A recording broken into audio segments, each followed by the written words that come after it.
spearheading a new direction for Tahoe science community to conduct coordinated and integrated research to put science into action in the era of climate change. Lastly, I want to touch on the importance of balancing economic prosperity with protecting the environment. These are not mutually exclusive goals. Lake Tahoe is home to thousands of residents. Many of those residents are dependent upon visitors and the tourism industry for their livelihood.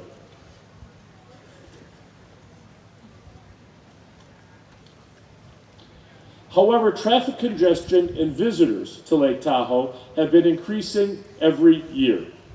If we do not properly manage this dynamic, we will not only be undermining the health of the lake ecosystem, but also declining the quality of the visitor experience and the quality of life for Tahoe residents.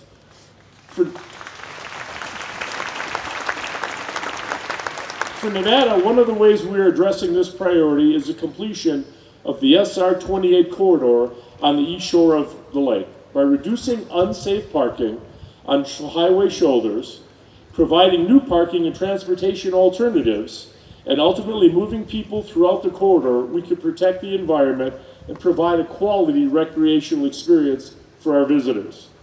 I applaud the leadership from the natural resource departments in California and Nevada for helping address this issue head on and in working together and collaborating on solutions.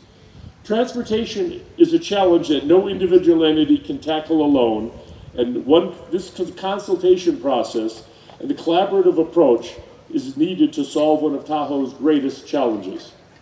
Nevada cannot be successful on the east side of the lake without a coordinated effort and partnership with California's efforts on the west side. It is one lake.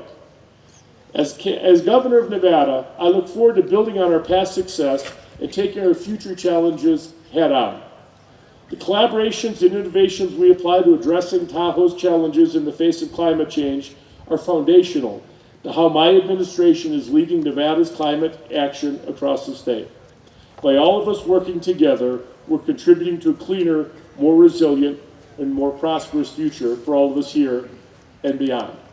And I would like to thank all of you that are here with us today for showing your involvement in this issue. We can't do it alone. It takes every single one to make a difference and to preserve this lake. We cannot afford to lose something as beautiful as what you see behind me. Thank you all for being here with us today. I appreciate the opportunity.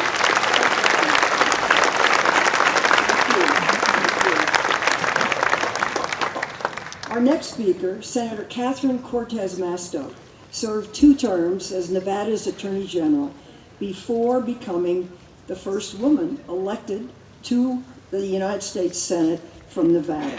She is also of Latina heritage, and as that brings a very special point of view. She is the first woman to represent Nevada, and after being joined by Senator Rosen this year, Nevada became one of 6 states that can proudly say it's represented by 2 women senators. So women,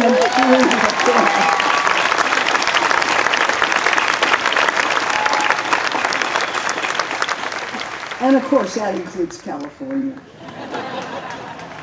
In the Senate, she sits on the important Senate Energy and Natural Resources Committee, where she champions green energy development, conservation, and protecting our public lands and water resources, including this Great Lake.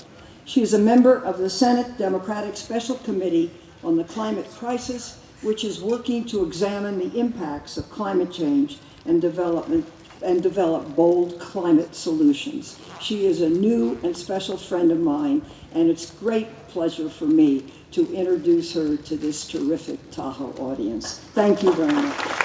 Welcome.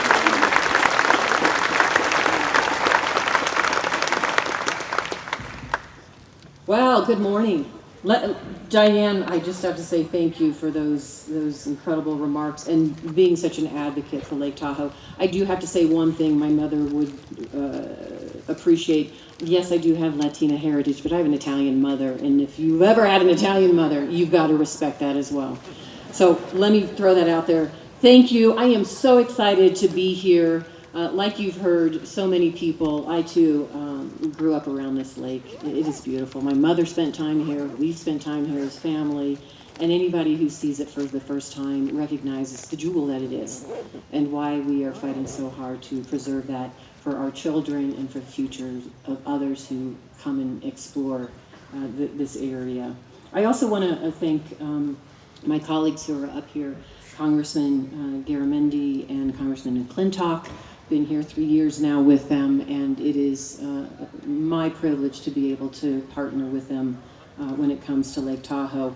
I also want to thank our incredible Governor, Stephen Sisolak, for being here and his commitment, and thank your new governor, Governor Newsom from the great state of California, for being our keynote. Fantastic. We had a great conversation last night. Most of all, though, I want to thank everyone from the local and tribal communities here today, as well as all the individuals and organizations working to preserve Tahoe. It's clear how committed you are to caring for and protecting one of the country's most famed and natural resources. As you know, the story of the Tahoe Summit began in 1997, as Diane said, when Senator Reid brought together government, business, environmentalists, tribal leadership, and so many others to keep this stunning part of the country healthy for generations to come. At that first Tahoe Summit, President Bill Clinton and Vice President Gore gave the opening remarks. And out of curiosity, I looked back at what they said to see what's changed over the past 2 decades. I saw that they touched on many of the issues that we continue to make progress on today. They talked about the clarity of this gorgeous blue water. They mentioned the joy of recreation and tourism at Tahoe, and the importance of restoring our forests and preventing wildfires. And they discussed the issues of transportation and development. They emphasized the economy, environment aren't in opposition, that they go hand in hand. But there is one thing that they barely touched on 23 years ago, and that was climate change. Oh, they knew it. The president mentioned it twice, and he called it perhaps our biggest challenge of all as we move into a new century, but it wasn't their focus. It was a footnote. Today, we do not have the luxury of sidestepping climate change, especially not when this administration has abandoned America's crucial global leadership on this issue. We cannot put off solutions to carbon and other greenhouse gas emissions, and we can't ignore the effects of climate change that are visible around us every single day.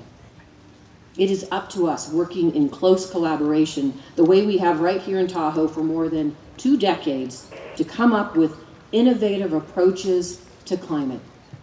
And here's why. Climate change is woven into many of the problems Tahoe faces and into its solutions too. Take recreation. Climate change has created boom and bust years of snowfall at Tahoe's ski resorts. Or our forests. Dry conditions are perfect for the bark beetles destroying the lake's trees. Or the lake itself. Warming water stresses native species and makes the lake more welcoming for invasive weeds, clams, and snails. But of all the issues the climate change influence, perhaps the scariest for us is wildfire. Just last year, you've heard, we convened here at the summit. Actually, it was 2 years ago that smoke clouded the otherwise gorgeous summer day that we had. And today we stand less than 5 miles from the site of the Angora fire, which, as we all know, ripped through this community and burned 254 houses in 2007. And though pine saplings have started to sprout and homes have been rebuilt, the scars of that fire will remain for years.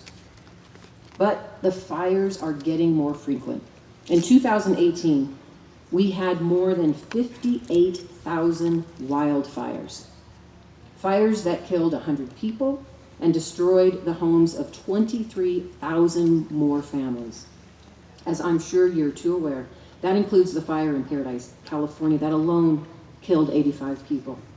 And it includes the Martin Fire, the largest in Nevada's history and the largest in the entire country last year. The Martin Fire in Nevada consumed well over 400,000 acres. At one point, it was 57 miles long and 31 miles wide, so big it was visible from space. As with many climate change risks, wildfires hit the most vulnerable the hardest. Wildfires are deadly for the elderly and the disabled. We have trouble evacuating quickly when precious seconds matter. Less affluent neighborhoods have more trouble coping with fire risks. Predominantly, African American and Latino communities are 50% more vulnerable to wildfire, according to recent estimates. And Native Americans are 6 times more vulnerable, in part because remote areas are more prone to devastating fires. We have to do more to prevent fires, to make our communities more fire resilient, and to enable residents to get to safety when fire strikes. Just yesterday, in Nevada, hosted a panel in Reno to talk about wildfires with representatives from the Bureau of Land Management, the U.S. Forest Service, the state of Nevada, local governments, our local, state and local firefighters, the Nature Conservancy, the Nevada Outdoor Business Coalition, and so many others. We had a practical and productive conversation about how to pool our resources to prevent and combat wild and rangeland fires. And I know we can learn from the collaboration and the cooperation of stakeholders here at Tahoe how to work together to reduce fires. We know it can be done because it's being done right here, working together. But we have to remember to mitigate our fires and manage the ecosystem around the lake and through our communities. We must continue to focus our efforts on prevention, suppression, and restoration. I'm also working hard to confront the other problems related to our climate change. As part of that effort, I want us to take an immediate change and make an immediate change by leveraging the power of electric vehicles. Not only do electric vehicles help our carbon emissions, but they also don't spew nitrous oxide, one of the largest sources of pollution in the lake. I think it's incumbent upon all of us to work together, not only how we protect the clarity of our lake, but our local communities. When it comes to housing, when it comes to transportation, it is so important around the lake that we're working on all of our infrastructure. Together, we can protect this lake, we can protect our communities. I am proud to be a part of Team Tahoe as a United States Senator from Nevada, and will always be a partner with all of you. Thank you again for joining us today.